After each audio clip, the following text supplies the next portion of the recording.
ഈശോയിൽ സ്നേഹമുള്ളവരെ, പുതുപ്പാടി വിൻസെൻഷ്യൻ ധ്യാന കേന്ദ്രത്തിൽ നിന്നും ഏവർക്കും പ്രാർത്ഥനാശംസകൾ. ജുബിലാത്തെ വചനവിരുന്നിലേക്ക് എല്ലാവർക്കും സ്വാഗതം. സ്നേഹമുള്ളവരെ, ഇന്ന് കർത്താവ് നമ്മോട് സംസാരിക്കുന്നത് പ്രഭാഷകന്റെ പുസ്തകം 32-ാം അധ്യായം 19-ാം തിരുവചനത്തിലൂടെയാണ്. വചനം ഇങ്ങനെയാണ് നമ്മോട് പറയുക: ആലോചന കൂടാതെ ഒന്നും ചെയ്യരുത്, പശ്ചാത്തപിക്കുവാൻ ഇടയാവുകയില്ല. ദൈവത്തിൻ്റെ വചനം നമ്മോട് ആവശ്യപ്പെടുകയാണ്, വേണ്ടത്ര ആലോചിച്ച് ആലോചനയോട് കൂടിയേ കാര്യങ്ങൾ ചെയ്യാവൂ. നമുക്കറിയാം, ജീവിതത്തിൽ പലപ്പോഴും ചില മനുഷ്യർ വികാരാവേശത്തിൽ പലതും ചെയ്യുന്നു, അത് അപകടമായി മാറുന്നു. നമുക്കെല്ലാവർക്കും ദൈവം ബുദ്ധി നൽകിയിട്ടുണ്ട്. ആ ബുദ്ധി ഉപയോഗിച്ച് ആലോചിക്കുകയും തീരുമാനങ്ങൾ എടുക്കുകയും ചെയ്യുമ്പോഴാണ് നമുക്ക് ദൈവഹിതപ്രകാരം പ്രവർത്തിക്കാൻ സാധിക്കുന്നത്, നമ്മുടെ തന്നെ നന്മയ്ക്ക് ഉതകുന്ന വിധത്തിൽ പ്രവർത്തിക്കുവാൻ സാധിക്കുന്നത്. ബുദ്ധിയെ നമ്മുടെ വികാരം അതിജീവിക്കുമ്പോൾ, അതിൽ ബുദ്ധിയേക്കാൾ ശക്തമായിട്ട് വികാരങ്ങൾ പ്രവർത്തിക്കുമ്പോൾ പലപ്പോഴും ആലോചനയില്ലാതെയാകുന്നു. വികാരാവേശത്തിലുള്ള പ്രവർത്തനങ്ങൾ പലപ്പോഴും അപകടങ്ങളിലേക്കും പ്രതിസന്ധികളിലേക്കും ജീവിതത്തിൻ്റെയും കുടുംബത്തിൻ്റെയും തകർച്ചയിലേക്കും ഒക്കെ നയിക്കുന്നു. അതുകൊണ്ട് ദൈവത്തിൻ്റെ വചനം നമ്മോട് ആവശ്യപ്പെടുകയാണ്, ആലോചന കൂടാതെ ഒന്നും ചെയ്യരുത്. നമുക്ക് ചുറ്റുമുള്ള ലോകത്തിലേക്ക് നോക്കിയാൽ, ഓരോ ദിവസത്തെയും പത്രവാർത്തകൾ, TV വാർത്തകളൊക്കെ ശ്രദ്ധിച്ചാൽ, വികാരാവേശത്താൽ പലതും ചെയ്തു പോകുന്ന മനുഷ്യരെക്കുറിച്ചുമാണ് നമ്മൾ പലപ്പോഴും വാർത്തകൾ കാണുന്നത്. എന്തുമാത്രം അപകടങ്ങളും അനർത്ഥങ്ങളുമാണ് അതുകൊണ്ട് സംഭവിക്കുന്നത്.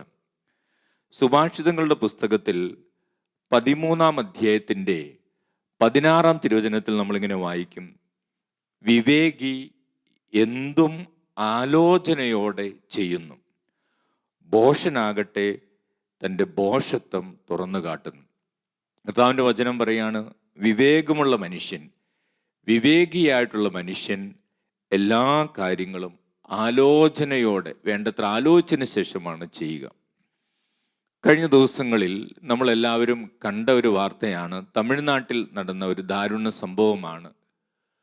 ഒരു നവദമ്പതികളെ അവർ താമസിച്ചിരുന്ന വീട്ടിൽ കയറി ഏതാനും 4-5 ഗുണ്ടകൾ അവിടെ കയറി ചെന്ന് ആ ഭാര്യയും ഭർത്താവിനെയും ക്രൂരമായിട്ട് വെട്ടി കൊലപ്പെടുത്തി. അവരുടെ വിവാഹം കഴിഞ്ഞിട്ട് ഏതാനും ദിവസങ്ങളെ ആയിട്ടുള്ളായിരുന്നു. അവർ വളരെ ക്രൂരമായിട്ട് ഭാര്യയും ഭർത്താവിനെയും വെട്ടി കൊലപ്പെടുത്തി. അതിനുശേഷം ആ ഗുണ്ടാസംഘം പോയി. പിന്നീട് വാർത്തയിൽ നിന്ന് അറിയാൻ സാധിച്ചു, പെൺകുട്ടിയുടെ വീട്ടുകാർക്ക് ആ വിവാഹത്തോട് താല്പര്യമില്ലായിരുന്നു. അതുകൊണ്ട് പെൺകുട്ടിയുടെ വീട്ടുകാർ ഏർപ്പെടുത്തിയ ആളുകളാണ് വന്ന് ഈ കൊലപാതകം നടത്തിയത് എന്ന് സംശയമുണ്ട് എന്നുള്ള രീതിയിൽ വാർത്ത കാണാനിട വന്നു. വിവാഹം കഴിഞ്ഞ പുതിയ ദമ്പതികൾ, ഭാര്യയും ഭർത്താവും, കണ്ടപ്പോൾ ഒത്തിരി സങ്കടം തോന്നി. വെട്ടിക്കൊലപ്പെടുത്തിയവർ ഒരുപക്ഷെ ഈ പറഞ്ഞ പെൺകുട്ടിയുടെ മാതാപിതാക്കൾക്ക് വേണ്ടിയായിരിക്കാം ആ കൊലപാതകം ചെയ്തത്. അതേക്കുറിച്ച് നമ്മളൊന്ന് ചിന്തിച്ചു നോക്കിയാൽ, ആ അപ്പനും അമ്മയ്ക്കും, പെൺകുട്ടിയുടെ അപ്പനും അമ്മയ്ക്കും, ഇവർ രണ്ടുപേരെയും വെട്ടിക്കൊലപ്പെടുത്തിയത് കൊണ്ട് എന്താണ് കിട്ടിയത്? ജീവിതത്തിൽ മനുഷ്യർക്ക് തെറ്റുകൾ സംഭവിക്കാം. പ്രത്യേകിച്ച് യൗവനത്തിൽ കൂടുതൽ തെറ്റുകളിലൂടെയൊക്കെ കടന്നു പോകാം. പക്ഷേ ദൈവം ആഗ്രഹിക്കുന്നത് അവരെ തിരുത്താനും നല്ല വഴിയിലേക്ക് കൊണ്ടുവരാനുമാണ്. ഒരാൾ നമ്മൾ തിരുത്താൻ ശ്രമിക്കുമ്പോൾ അതോടെ നശിച്ചു പോവുകയാണെങ്കിൽ ആ തിരുത്തൽ കൊണ്ട് എന്താണ് പ്രയോജനമുള്ളത്?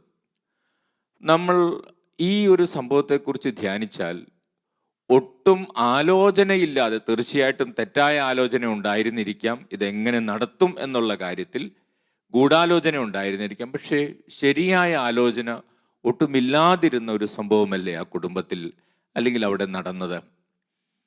ആ അപ്പനും അമ്മയും, അല്ലെങ്കിൽ ആ അപ്പൻ, ഇതിന് പിന്നിൽ പ്രവർത്തിച്ച ആ പിതാവ് എന്ന് കരുതപ്പെടുന്ന ആള്, അദ്ദേഹം വാസ്തവത്തിൽ നന്നായിട്ടൊന്ന് ചിന്തിച്ചിരുന്നെങ്കിൽ ഇവർ രണ്ടുപേരും മരിച്ചു പോയതുകൊണ്ട് അദ്ദേഹത്തിനും സമൂഹത്തിനും കുടുംബത്തിനും ഒന്നും കിട്ടുകയില്ല എന്ന് അദ്ദേഹത്തിൻ്റെ ബുദ്ധി തന്നെ പറഞ്ഞു കൊടുത്തേനെ. അതല്ലെങ്കിൽ അദ്ദേഹം നന്നായിട്ട് ആലോചിച്ചിരുന്നെങ്കിൽ അദ്ദേഹത്തിന് ഇതിൻ്റെ ഭവിഷ്യത്തുകൾ ബുദ്ധി പറഞ്ഞു കൊടുത്തേനെ. ഇങ്ങനെ ഒരു കൊലപാതകം നടന്നു കഴിയുമ്പോൾ തീർച്ചയായിട്ടും അത് മറ്റുള്ളവരറിയും, പോലീസ് അറിയും, നിയമപരമായ നടപടികൾ ഉണ്ടാകും, കോടതി കേസുകൾ ഉണ്ടാകും. അത് ഈ വ്യക്തിയാണെന്നറിഞ്ഞാൽ തീർച്ചയായിട്ടും ജയിലിൽ കിടക്കേണ്ടി വരും, നിരവധി വർഷങ്ങൾ ജയിലിനകത്ത് കിടക്കേണ്ടി വരും. അതോടൊപ്പം ഇവരുടെ കുടുംബം ഒരു കൊലപാതകം ചെയ്ത ഒരു കുടുംബമായി മാറുന്നു. ഇവരുടെ കുടുംബത്തിലുള്ള മറ്റു മക്കളുടെ കാര്യങ്ങളും അവരുടെ ഭാവിയും ഒക്കെ തകരാറിലാകുന്നു.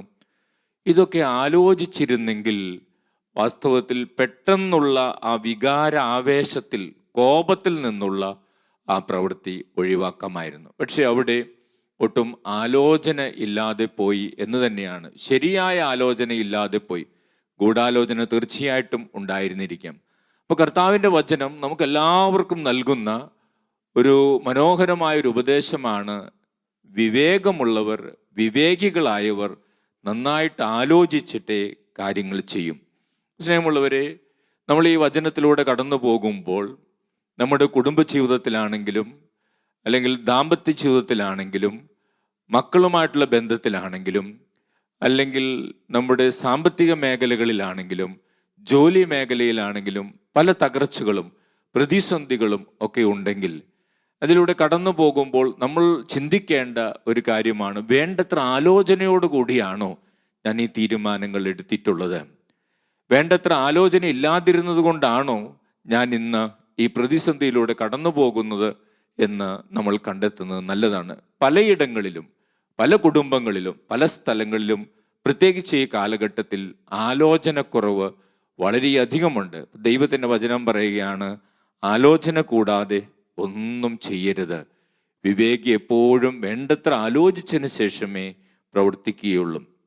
സ്നേഹമുള്ളവരെ, ഈ ആലോചനയെക്കുറിച്ച് നമ്മൾ ചിന്തിക്കുമ്പോൾ പ്രധാനമായിട്ടും നമുക്ക് 3 മേഖലകളിൽ ആലോചിക്കാൻ സാധിക്കും, അല്ലെങ്കിൽ 3 സാഹചര്യങ്ങളിൽ നമുക്ക് ആലോചിക്കാൻ പറ്റും. ഒന്നാമത്തെ ഒരു കാര്യം, നമുക്ക് നമ്മുടെ ബുദ്ധിയിൽ തന്നെ ആശ്രയിച്ച് ആലോചിക്കാൻ സാധിക്കും. ഞാൻ ഈ ചെയ്യുന്ന കാര്യം അത് നന്മയായി മാറുമോ, തിന്മയായി മാറുമോ, അല്ലെങ്കിൽ അതിൻ്റെ പരിണിത ഫലങ്ങൾ എന്തായിരിക്കുമെന്ന് നമുക്ക് നമ്മുടെ ബുദ്ധിയിൽ തന്നെ ആലോചിക്കാൻ സാധിക്കും. ഒന്നാമത്തെ കാര്യം അതാണ്. ഈ കഴിഞ്ഞ ദിവസം ഞാൻ ഒരു ഓൺലൈൻ ചാനലിൽ വായിച്ചൊരു വാർത്തയാണ്. കാസർഗോഡ് നടന്നൊരു സംഭവമാണ്. അവിടെ ഒരു അധ്യാപികയും ആ അധ്യാപികയുടെ 5 വയസ്സുള്ള മകളും അവർ ഒരു കിണറ്റിൽ മരിച്ചു കിടക്കുന്നതായി കണ്ടു. അവർ ആത്മഹത്യ ചെയ്തതാണ്. അമ്മ കുഞ്ഞിനെയും കൊണ്ട് കിണറ്റിൽ ചാടിയതാണ്. അപ്പം അതേക്കുറിച്ച് വന്ന വാർത്ത ഇങ്ങനെയായിരുന്നു. ഈ അമ്മയ്ക്ക് ഈ 5 വയസ്സുള്ള മകളുണ്ട്. അവരുടെ ഭർത്താവ് വിദേശത്താണ്. ഏകദേശം 10 വർഷത്തോളമായിട്ട് വേറെ ഒരു സ്കൂളിൽ പഠിപ്പിക്കുന്ന ഒരു അധ്യാപകനുമായിട്ട് അടുപ്പത്തിലായിരുന്നു. അങ്ങനെ വർഷങ്ങൾ നീണ്ടുപോയി. 10 വർഷത്തോളം അടുപ്പം തുടർന്നു. ഇപ്പോൾ ആ അധ്യാപകന് വിവാഹാലോചന നടക്കുന്നു. അതിൻ്റെ പേരിൽ ഈ സ്ത്രീക്ക് അസ്വസ്ഥതയായി, പ്രശ്നമായി. അങ്ങനെ ആ സ്നേഹിച്ച വ്യക്തിക്ക് വിവാഹാലോചന നടക്കുന്നതിൻ്റെ പേരിൽ ജീവിക്കാനുള്ള ആഗ്രഹം നഷ്ടപ്പെട്ടു പോയി. ഒന്നും അറിയാത്ത വളരെ നിഷ്കളങ്കമായ 5 വയസ്സുള്ള മകളെയും കൊണ്ട് കിണറ്റിൽ ചാടി മരിച്ചു. സ്നേഹമുള്ളവരെ, ഈ സംഭവത്തെക്കുറിച്ച് നമ്മൾ ആലോചിക്കുമ്പോൾ ആ സഹോദരിക്ക് തൻ്റെ ബുദ്ധിയിൽ ആശ്രയിച്ച് പല കാര്യങ്ങളും ചിന്തിക്കാമായിരുന്നു. 1, അവർക്കൊരു ഭർത്താവുണ്ട്. 2, അവർക്കൊരു കുട്ടിയുണ്ട്. അതോടൊപ്പം 3-മതായിട്ട് ഇപ്പോൾ സ്നേഹത്തിലായിരിക്കുന്ന ആ വ്യക്തി ഇതുവരെ വിവാഹം കഴിച്ചിട്ടില്ല. അപ്പോൾ ഈ സഹോദരിയെ വിവാഹം കഴിക്കാനുള്ള സാധ്യത വളരെ കുറവാണ്. ഇതൊക്കെ ആലോചിച്ച് വേണമായിരുന്നു ആ സ്നേഹബന്ധത്തിൽ തുടങ്ങാനും മുമ്പോട്ട് പോകാനും. ആലോചനയില്ലാതെ വന്നതാണ് അവിടെ പ്രശ്നമുണ്ടായത്. സ്നേഹമുള്ളവരെ, ഇതുപോലെയുള്ള സമാനമായ തെറ്റായ സ്നേഹബന്ധങ്ങളിൽ പെട്ടിട്ടുള്ള അനേകരെ ഞാൻ കണ്ടിട്ടുണ്ട്, സംസാരിച്ചിട്ടുണ്ട്. പക്ഷെ പലരും പിന്നീട് അവരുടെ ബുദ്ധി കൊണ്ട് ചിന്തിച്ചു, ഇത് എത്ര കാലം മുമ്പോട്ട് പോകും, അല്ലെങ്കിൽ ഇതിൻ്റെ പരിണിത ഫലങ്ങൾ എന്തായിരിക്കും, അല്ലെങ്കിൽ ഇത് എൻ്റെ മക്കളിലുണ്ടാകുന്ന പ്രശ്നങ്ങൾ എന്താണ് എന്ന് തിരിച്ചറിഞ്ഞ് അതിൽ നിന്ന് പിന്മാറിയിട്ടുള്ള അനേകരെ എനിക്കറിയാം. അപ്പോൾ സ്നേഹമുള്ളവരെ, നമ്മുടെ ബുദ്ധിയിൽ ആശ്രയിച്ചു തന്നെ നമുക്ക് കാര്യങ്ങൾ ആലോചനയ്ക്ക് വെച്ച് പല അപകടങ്ങളും ജീവിതത്തിൽ ഒഴിവാക്കാൻ സാധിക്കും. രണ്ടാമതായിട്ട് നമുക്ക് ആലോചന ചോദിക്കാൻ സാധിക്കുന്നത് മറ്റുള്ളവരോടാണ്. നല്ല വ്യക്തികളോട്, നല്ല ഉപദേശങ്ങൾ തരാൻ സാധിക്കുന്നവരോട് ആലോചന ചോദിക്കാൻ സാധിക്കും. ദിനവൃത്താന്തം 13 അധ്യായം 1 തിരുവചനത്തിൽ നമ്മളിങ്ങനെ വായിക്കും, ദാവീദ് എല്ലാ സഹസ്രാധിപന്മാരോടും ശതാധിപന്മാരോടും ആലോചന നടത്തി.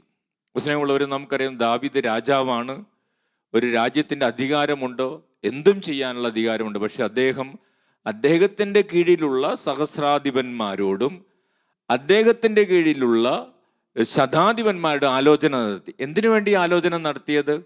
ചില കാര്യങ്ങളിൽ കുറെ കൂടി നല്ല തീരുമാനമെടുക്കാൻ സാധിക്കും. അതുകൊണ്ടാണ് രാജാവ് അവരോട് ആലോചന നടത്തിയത്. വീണ്ടും എസ്തേറിന്റെ പുസ്തകത്തിൽ 3 അധ്യായം 13 തിരുവചനത്തിൽ നമ്മൾ വായിക്കുന്നു, നിയമത്തിലും ന്യായത്തിലും പാണ്ഡിത്യമുള്ളവരോട് ആലോചന ചോദിക്കുക രാജാവിന് പതിവായിരുന്നു. അപ്പോൾ അവിടെ വചനത്തിൽ എഴുതിയിരിക്കുകയാണ്, അവിടെ ഉണ്ടായിരുന്ന രാജാവ് നിയമത്തിലും ന്യായത്തിലും പാണ്ഡിത്യമുള്ളവരോട് ആലോചന ചോദിച്ചിരുന്നു. അപ്പോൾ അവരെന്തിനാണ് ആലോചന ചോദിക്കുന്നത്? ചില കാര്യങ്ങളിൽ കൂടുതൽ വ്യക്തമായ നല്ല തീരുമാനങ്ങൾ എടുക്കാൻ സാധിക്കും. അതുകൊണ്ടാണ് അങ്ങനെയുള്ളവരോട് ആലോചന നടത്തും. മറ്റുള്ളവരോട് നമുക്ക് ആലോചന ചോദിക്കാം, അങ്ങനെ നല്ല തീരുമാനങ്ങൾ എത്തിച്ചേരാൻ സാധിക്കും. മൂന്നാമതായതും വളരെ പ്രധാനപ്പെട്ട ഒരു കാര്യം, ദൈവത്തോട് നമുക്ക് ആലോചന ചോദിക്കാം.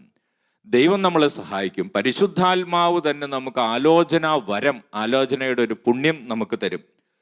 ജോബിന്റെ പുസ്തകം 12 അധ്യായം 13 തിരുവചനത്തിൽ നമ്മളിങ്ങനെ വായിക്കുന്നു, വിജ്ഞാനവും ശക്തിയും ദൈവത്തോടു കൂടെയാണ്, അവിടുത്തേക്ക് ആലോചനയും വിവേകവുമുണ്ട്. ജോബിന്റെ പുസ്തകത്തിൽ പറയുകയാണ്, 12 അധ്യായം 13 തിരുവചനം, വിജ്ഞാനവും ശക്തിയും ദൈവത്തോടു കൂടെയാണ്, അവിടുത്തേക്ക് ആലോചനയും വിവേകവുമുണ്ട്. ദൈവത്തിൻ്റെ പരിശുദ്ധാത്മാവ് ആലോചനയുടെ വരം, അഭിഷേകം നമുക്ക് തരും. സ്നേഹമുള്ളവരെ, നമുക്ക് നമ്മുടെ ജീവിതം കർത്താവിന് സമർപ്പിക്കാം. ഞാൻ വേണ്ടത്ര ആലോചനയോടുകൂടെ തീരുമാനങ്ങൾ എടുക്കുന്ന വ്യക്തിയാണോ, പ്രവർത്തിക്കുന്ന വ്യക്തിയാണോ, അല്ലെങ്കിൽ വേണ്ടത്ര ആലോചന കൂടാതെ പ്രവർത്തിച്ചതിൻ്റെ പരിണിത ഫലങ്ങൾ ഇപ്പോൾ അനുഭവിക്കുന്നുണ്ടോ എങ്കിൽ തുടർന്നുള്ള ജീവിതത്തിൽ കൂടുതൽ ആലോചന നടത്തുവാനും ദൈവത്തോട് ആലോചന ചോദിക്കാനും മറ്റുള്ളവരോട് ആലോചന ചോദിക്കാനും നമ്മുടെ ബുദ്ധിയിൽ തന്നെ ആലോചിക്കുവാനും നമുക്ക് സമയം കണ്ടെത്താനുള്ള കൃപയ്ക്ക് വേണ്ടി പ്രാർത്ഥിക്കാം. ദൈവത്തിൻ്റെ പരിശുദ്ധാത്മാവ് ഈ വരം, കൃപ നമുക്ക് തരാൻ വേണ്ടി പ്രത്യേകം പ്രാർത്ഥിക്കുകയും ചെയ്യാം. തുടർന്ന് വരുന്ന ആരാധനയിൽ ഈ ആലോചന നടത്താനുള്ള കൃപ നൽകണമേ എന്നും, അതോടൊപ്പം ആലോചന ഇല്ലാതെ പ്രവർത്തിച്ചതിൻ്റെ ഫലമായി ഉണ്ടായിട്ടുള്ള പ്രശ്നങ്ങൾ അതിജീവിക്കാനുള്ള കൃപ തരണമേ എന്നും നമുക്ക് പ്രത്യേകം പ്രാർത്ഥിക്കാം. Praise the Lord. ഹല്ലേലൂയ. യേശുവേ നന്ദി, യേശുവേ സ്തോത്രം.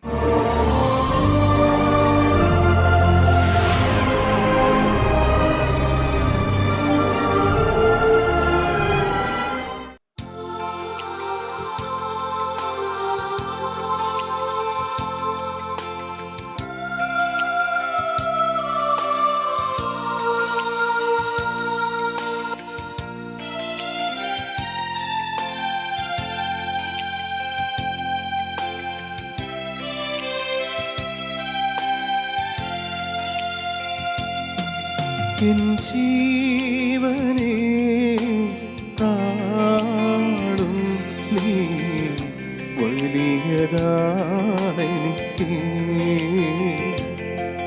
എൻ ജീവനെ കാണും നീ വലിയതാണെനിക്ക്.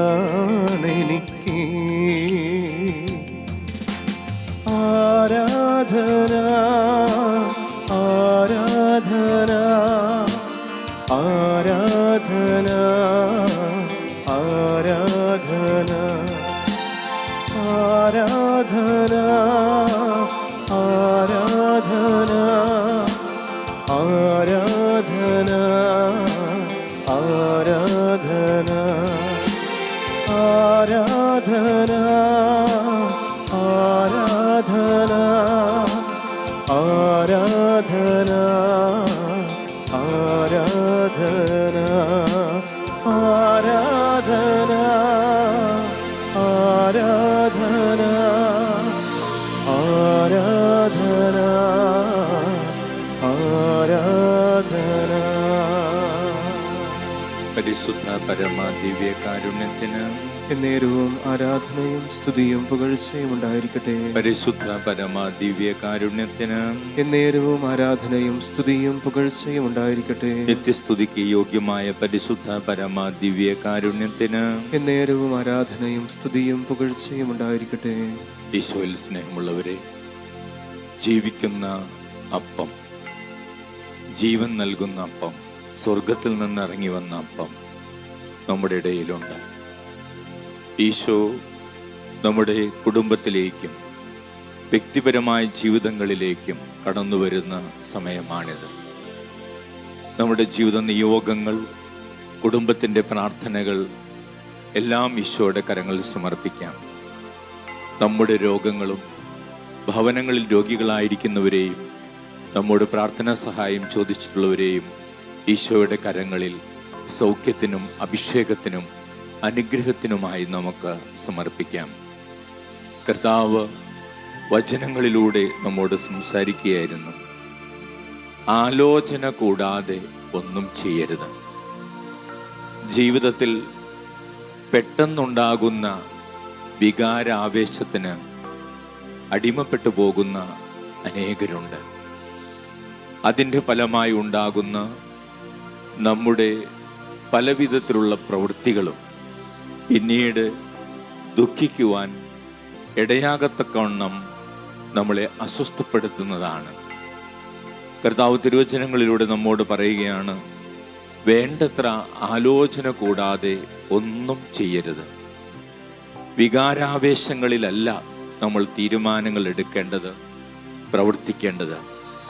നമ്മളെ ബുദ്ധിയിൽ ദൈവം തന്നിട്ടുള്ള ബുദ്ധി ഉപയോഗിച്ച് ആലോചിച്ച് തീരുമാനങ്ങൾ എടുക്കുകയും പ്രവർത്തിക്കുകയും ചെയ്യുമ്പോഴാണ് നമുക്ക് വിവേകത്തോടെ പ്രവർത്തിക്കാൻ സാധിക്കുക.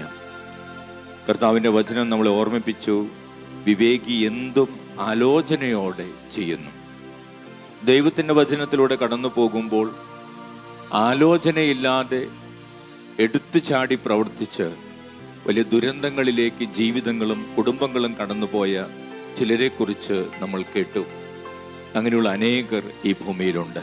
അതുകൊണ്ട് ദൈവം പറയുകയാണ്, നിന്റെ ജീവിതം ഒരു തകർച്ചയിലേക്ക് പോകാതിരിക്കുവാൻ, നിന്റെ ജീവിതം ഒരു ദുരന്തത്തിലേക്ക് പോകാതിരിക്കാൻ, ഒരു ദുരന്തമായി മാറാതിരിക്കുവാൻ ആലോചനയോടുകൂടെ നിന്റെ പ്രവൃത്തികൾ ചെയ്യുക. 3 തരത്തിൽ നമുക്ക് ആലോചിക്കാം. അത് വചനത്തിലൂടെ നമ്മൾ ഓർക്കുകയായിരുന്നു. ഒന്ന്, നമ്മുടെ ബുദ്ധിയിൽ തന്നെ നമുക്ക് വീണ്ടും വീണ്ടും ആലോചിക്കാം. ഞാൻ ചെയ്യുന്ന പ്രവൃത്തിയെക്കുറിച്ച്, ഞാൻ ചെയ്യുന്ന പ്രവൃത്തികളുടെ, എൻ്റെ തീരുമാനങ്ങളുടെ പരിണിത ഫലങ്ങളെക്കുറിച്ച്, ഭാവിയെക്കുറിച്ച്, അങ്ങനെ നല്ല തീരുമാനങ്ങൾ എത്തിച്ചേരാൻ നമുക്ക് സാധിക്കും. അതോടൊപ്പം മറ്റുള്ളവരോട് നമുക്ക് ആലോചന ചോദിക്കാൻ സാധിക്കും. ദാവീദ് രാജാവ് പോലും തൻ്റെ കീഴിലുള്ള സഹസ്രാധിപന്മാരോടും ശതാധിപന്മാരോടും ആലോചന നടത്തിയിരുന്നു. അതെ, എല്ലാ കാര്യങ്ങളിലും നമുക്ക് അറിവുണ്ടാകണമെന്നില്ല. ചില മേഖലകളിൽ അറിവ് കൂടുതലുള്ളവരോട് ആലോചന നല്ലതാണ്. എസ്തേറിൻ്റെ പുസ്തകത്തിലും രാജാവ് പാണ്ഡിത്യമുള്ളവരോടും നീതിന്യായത്തെക്കുറിച്ച് കൂടുതൽ അറിയുന്നവരോടും ആലോചന നടത്തുന്നതിനെ കുറിച്ച് നമ്മൾ വായിച്ചു. അതെ, എപ്പോഴും മറ്റുള്ളവരോട് ആലോചന ചോദിക്കുന്നതുകൊണ്ട് നമുക്കൊരു കുറവും സംഭവിക്കുന്നില്ല. കുറച്ചുകൂടി ഉത്തമമായ തീരുമാനങ്ങൾ എടുക്കാൻ നമുക്ക് സാധിക്കുന്നു, ഉചിതമായ തീരുമാനങ്ങൾ എടുക്കാൻ സാധിക്കുന്നു. മറ്റുള്ളവരോട് ആലോചന ചോദിക്കുന്നത് നല്ലതാണ്. 3-ാമതായിട്ട് ജോബിൻ്റെ പുസ്തകത്തിലൂടെ നമ്മൾ കണ്ടു, ദൈവത്തോട് ആലോചന ചോദിക്കുമ്പോൾ അതാണ് ഏറ്റവും നല്ലത്. ദൈവം എല്ലാ കാര്യങ്ങളെക്കുറിച്ചും നല്ല വ്യക്തതയുള്ള, ക്ലാരിറ്റിയുള്ള ആളാണ്. ദൈവം പരിശുദ്ധാത്മാവിലൂടെ നമുക്ക് നല്ല ആലോചന നൽകും. ആലോചന വരം പരിശുദ്ധാത്മാവിൻ്റെ ഒരു കൃപയാണ്, അനുഗ്രഹമാണ്. അതിനുവേണ്ടി നമ്മൾ പ്രാർത്ഥിക്കേണ്ടതുണ്ട്. സ്നേഹമുള്ളവർ, ജീവിതത്തിൽ ആലോചനയില്ലാതെ പ്രവർത്തിച്ച നിമിഷങ്ങളെ ഓർത്ത് നമുക്ക് അനുദപിക്കാം. അതോടൊപ്പം നല്ല ആലോചനയോടുകൂടെ പ്രവർത്തിക്കാനുള്ള അഭിഷേകം ഞങ്ങൾക്ക് തരണമേ എന്ന് പ്രാർത്ഥിച്ചുകൊണ്ട് നമുക്കൊന്നു ചേർന്ന് ദൈവത്തെ മഹത്വപ്പെടുത്തി സ്തുതിച്ച് ഈ ഗാനം ആലപിക്കാം.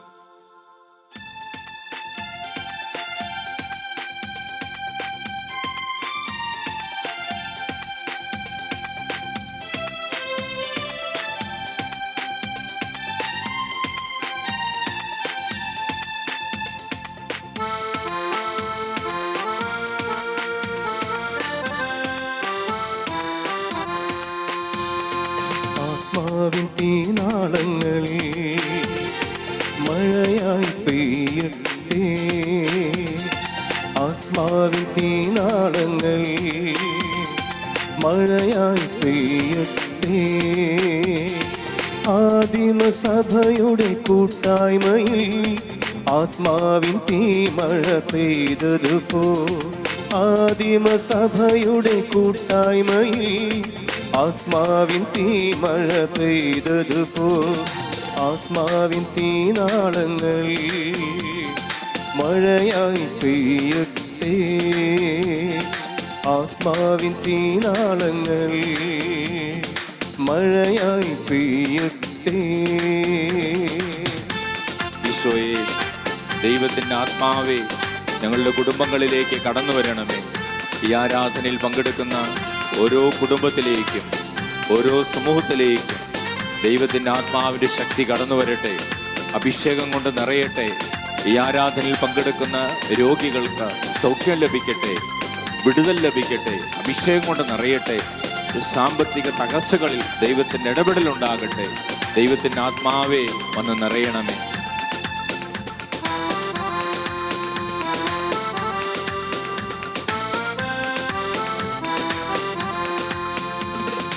ആത്മാവിൽ ആരാധിക്കും നിന്ദാസരിൽ, ആത്മാവിൽ പ്രാർത്ഥിക്കും കൂട്ടായ്മയിൽ. ആത്മാവിൽ ആരാധിക്കും നിന്ദാസരിൽ, ആത്മാവിൽ പ്രാർത്ഥിക്കും കൂട്ടായ്മയിൽ. ആത്മാവിൻ തീനാളങ്ങൾ മഴയായി പെയ്യട്ടെ. ആത്മാവിൻ തീനാളങ്ങൾ മഴയായി പെയ്യട്ടെ. ആത്മാവിൻ തീനാളങ്ങൾ എല്ലാ കുടുംബങ്ങളിലേക്കും മഴയായി ദൈവത്തിന്റെ ശക്തി കടന്നു വരട്ടെ. ആത്മാവിൻ തീനാളങ്ങൾ ദൈവത്തിന്റെ ആത്മാവ് മഴയായി എല്ലാ രോഗികളിലും വന്ന് നിറയട്ടെ. ആത്മാവിൻ വലിയ അഭിഷേകം, വലിയ ശക്തി, വലിയ കൃപ എല്ലാവരിലും നിറയട്ടെ. യേശുവേ, ആരാധന, മഹത്വം, മഹത്വം, മഹത്വം. യേശുവേ, ആരാധന, ആരാധന, മഹത്വം, മഹത്വം, മഹത്വം. യേശുവേ, ആരാധന, ആരാധന, ആരാധന. ഈശോയെ, ഈ ആരാധനയിൽ പങ്കെടുക്കുന്ന എല്ലാവരിലേക്കും എല്ലാ കുടുംബങ്ങളിലേക്കും ദൈവത്തിന്റെ ശക്തി ഒഴുകട്ടെ. രോഗസൗഖ്യങ്ങൾ ഉണ്ടാകട്ടെ, വിടുതലുണ്ടാകട്ടെ, അഭിഷേകം നിറയട്ടെ. തകർച്ചകളിൽ ദൈവത്തിന്റെ ഇടപെടലുണ്ടാകട്ടെ. Hallelujah, hallelujah, hallelujah. യേശുവേ, ആരാധന, ആരാധന, ആരാധന. മഹത്വം, മഹത്വം, മഹത്വം, മഹത്വം, മഹത്വം, മഹത്വം, മഹത്വം. യേശുവേ, ആരാധന, ആരാധന, ആരാധന. മഹത്വം, മഹത്വം, മഹത്വം, മഹത്വം, മഹത്വം, മഹത്വം. സ്തുതി, സ്തുതി, സ്തുതി, സ്തുതി, സ്തുതി. മഹത്വം, മഹത്വം, മഹത്വം, മഹത്വം, മഹത്വം, മഹത്വം. ഈശോയിൽ സ്നേഹമുള്ളവരെ, ദിവ്യകാരുണ്യ ഈശോ നമ്മുടെ കുടുംബത്തിലേക്ക് ശക്തിയും സൗഖ്യവും അഭിഷേകവും ഒഴുക്കുന്ന പരിശുദ്ധമായ നിമിഷങ്ങളാണ്. നമ്മുടെ കുടുംബത്തിലുള്ള എല്ലാവരും ഈശോയുടെ കരങ്ങളിൽ സമർപ്പിക്കാം. ജീവിത പങ്കാളിയെ, മക്കളെ, മാതാപിതാക്കളെ, ഗ്രാൻഡ് പാരൻസ് എല്ലാവരെയും സമർപ്പിച്ച് പ്രാർത്ഥിക്കാം. അവിടെ എല്ലാം എല്ലാവർക്കും ആലോചനാശീലം ലഭിക്കട്ടെ. ആലോചിച്ച് പ്രവർത്തിക്കുവാനുള്ള കൃപ ലഭിക്കട്ടെ. വികാരാവേശത്തിൽ തീരുമാനങ്ങൾ എടുക്കാതിരിക്കുവാനും ദൈവത്തോട് ആലോചിച്ചും മറ്റുള്ളവരോട് ആലോചിച്ചും സ്വന്തം ബുദ്ധിശക്തിയിൽ തന്നെ ആശ്രയിച്ച് കൂടുതൽ കൂടുതൽ ആലോചിച്ചും പ്രാർത്ഥിച്ചും നല്ല തീരുമാനങ്ങൾ എടുക്കാനുള്ള കൃപ നമ്മുടെ കുടുംബത്തിലുള്ള എല്ലാവർക്കും ലഭിക്കാൻ വേണ്ടി പ്രാർത്ഥിക്കാം. സ്നേഹമുള്ളവരെ, തെറ്റായ തീരുമാനങ്ങൾ, ആലോചന കൂടാതെയുള്ള തീരുമാനങ്ങൾ, വികാരാവേശത്തിലുള്ള തീരുമാനങ്ങൾ എടുത്ത് തകർന്നുപോയ തകർച്ചയിലായിട്ടുള്ള കുടുംബങ്ങളുണ്ട്. സാമ്പത്തികമായി തകർന്നു പോയവരുണ്ട്, കുടുംബ ബന്ധങ്ങൾ തകർന്നു പോയവരുണ്ട്, സൗഹൃദങ്ങൾ തകർന്നു പോയവരുണ്ട്, ദാമ്പത്യങ്ങൾ തകർന്നു പോയവരുണ്ട്, വലിയ പ്രതിസന്ധിയിൽ അകപ്പെട്ടവരുണ്ട്. അവരെല്ലാം നമുക്ക് ഈശോയുടെ കരങ്ങളിൽ സമർപ്പിക്കും. അവർക്കെല്ലാം ആലോചന വരം ലഭിക്കണം. ദൈവത്തിൻ്റെ ആത്മാവാണ് ആലോചന വരം നൽകുന്നത്. ഓ പരിശുദ്ധാത്മാവേ, ആലോചന കൂടാതെ ഒന്നും ചെയ്യാതിരിക്കാനുള്ള അഭിഷേകം ഞങ്ങൾക്ക് നൽകണം. നന്നായിട്ട് ആലോചിച്ച് പ്രവർത്തിയുള്ള അഭിഷേകം നൽകണമേ. ഈ പ്രാർത്ഥനയോടെ മറ്റെല്ലാ പ്രാർത്ഥനകളും ഈശോയ്ക്ക് സമർപ്പിച്ച് ഈശോയുടെ ആശീർവാദം സ്വീകരിക്കുവാൻ നമുക്ക് പ്രാർത്ഥിച്ചൊരുങ്ങാം. പരിശുദ്ധ ശരീരത്താലും വിലയേറിയ രക്തത്താലും പാപത്തിൻ കറകളിൽ നിന്നും മർത്യനു നീ മോചനമേകി. സകലേശാ ദിവ്യ കടാക്ഷം തൂഗണമേ വത്സല സുതരിൽ നിർമ്മലരായി ജീവിച്ചിടുവാൻ ചിന്തണമേ ദിവ്യവരങ്ങൾ.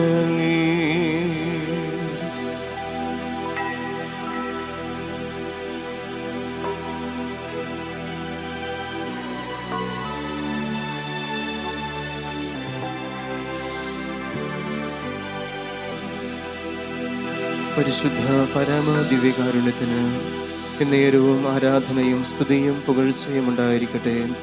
പരിശുദ്ധ പരമ ദിവ്യകാരുണ്യത്തിന് എന്നേരവും ആരാധനയും സ്തുതിയും പുകഴ്ചയും ഉണ്ടായിരിക്കട്ടെ. പരിശുദ്ധ പരമ ദിവ്യകാരുണ്യത്തിന് എന്നേരവും ആരാധനയും സ്തുതിയും പുകഴ്ചയും ഉണ്ടായിരിക്കട്ടെ.